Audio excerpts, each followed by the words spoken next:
peu possible. Non. Lorsque Aïdjo quitte le pouvoir, parmi les choses qu'il a dites au président Biya, pour faire cette révélation, il lui a dit les Chinois ne sont pas nos ennemis. Dans la crise du nord-ouest du Ouest, faites confiance davantage aux gars du nord-ouest. La Camer, il faut qu'elle vive. Donc quand vous le mettez, peut-être vous ne le saviez pas.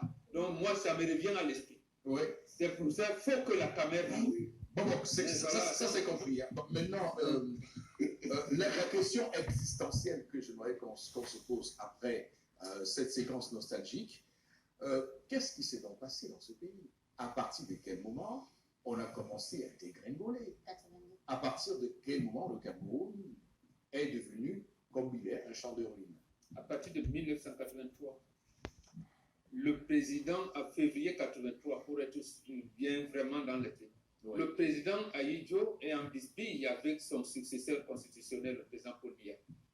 Il n'arrive pas à s'accorder sur la feuille de route qu'il lui a laissée.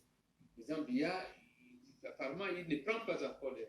Ça a même embarrassé l'éditorialiste de Cameroun Tribune à l'époque, à son nom Henri Bandolo, qui fait des éditoriaux contradictoires en l'espace d'un mois. Bon, d'accord.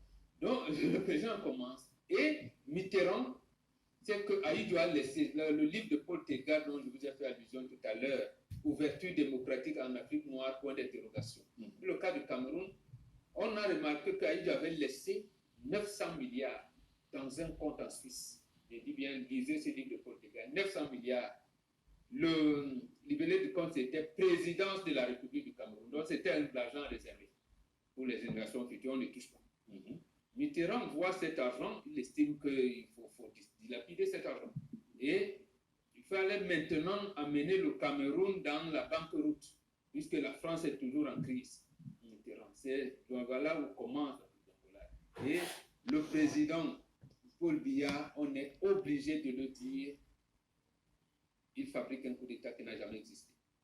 Ces propos ne sont pas de moi, mais c'est d'un ancien commissaire de police qui a dirigé les renseignements généraux, s'appelle Pierre Ella. Il a écrit un livre, Le Calice et le Glaive, paru ici aux éditions Veritas. Il dit, le coup d'État de 1983 n'a jamais existé, c'était une invention. C'est là où le Cameroun a commencé à dégringoler. On dit, les deux gardes de corps d'Aïdjo ont tenté d'assassiner le président Paul Biya le dimanche 20 août 1983 lors de la finale Canon-Union. L'heure de cette finale, j'y étais, c'est là où la révélation était un bout Émile.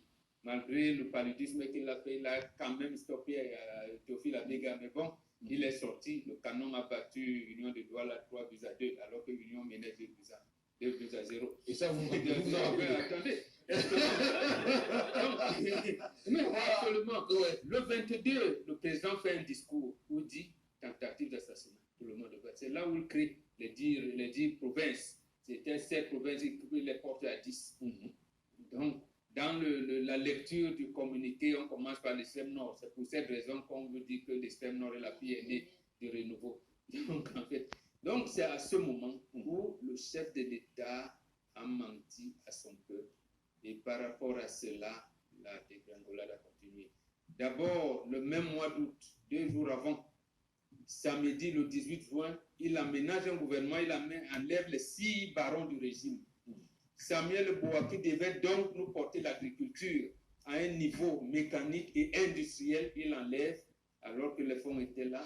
Le ministre de la Santé publique à l'époque s'appelait Eteme Oloatanas, on l'enlève.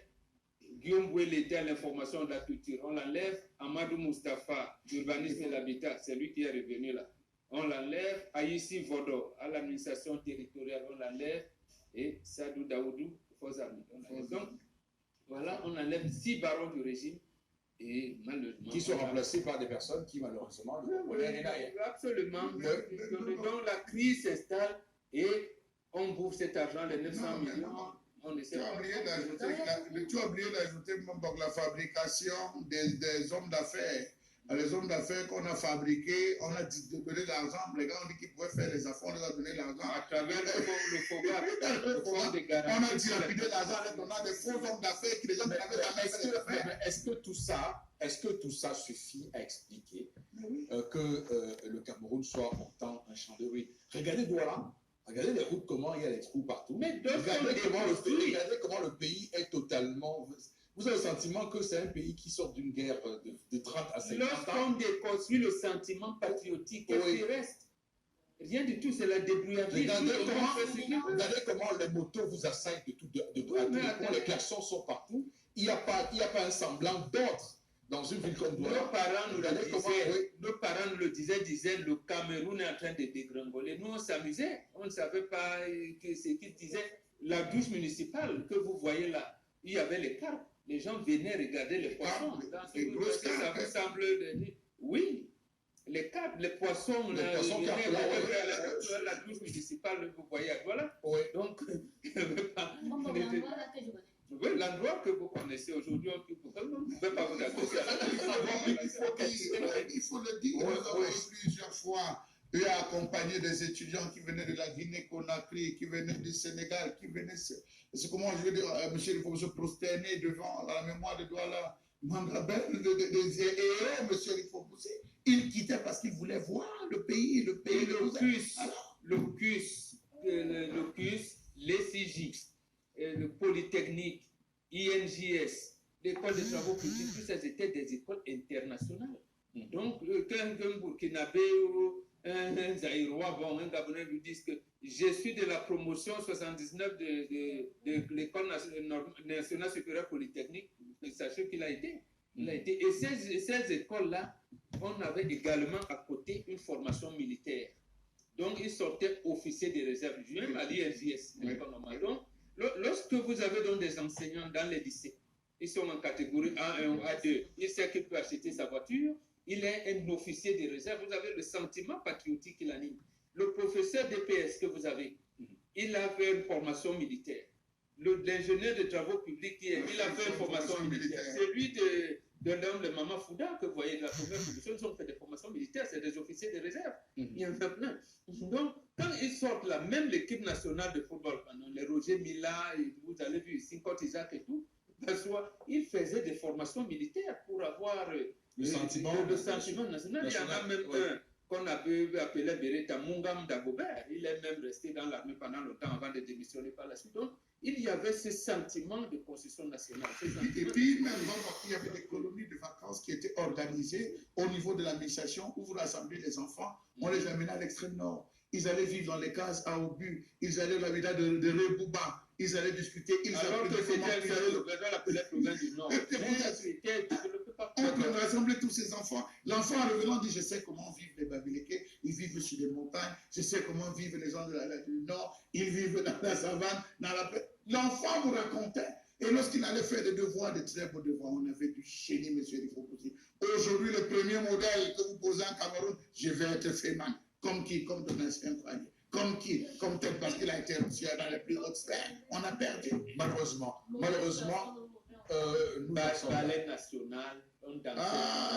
Les Ali Baba, les Chantal Aïssi, quand vous avez dansé tout. Elle chante dans toutes les langues du Cameroun. Elle danse dans toutes les langues du Cameroun. Mais est-ce qu'on peut dire que la circonstance atténuante a été qu'il n'y a pas eu autant d'argent dans la période Aïdjo que dans la période Biya? Aïdjo a laissé l'argent. Je vous ai parlé de 900 milliards dans un compte. Cet argent est parti où?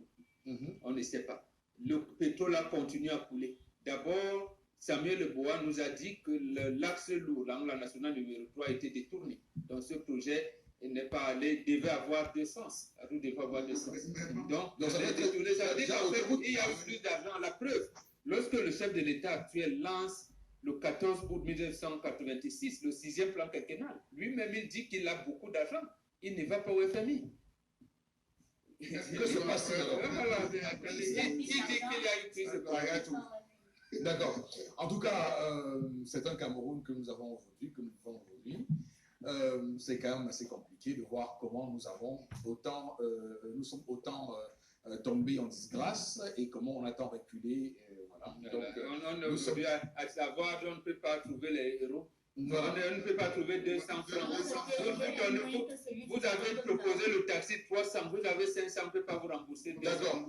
Ok, merci. On va.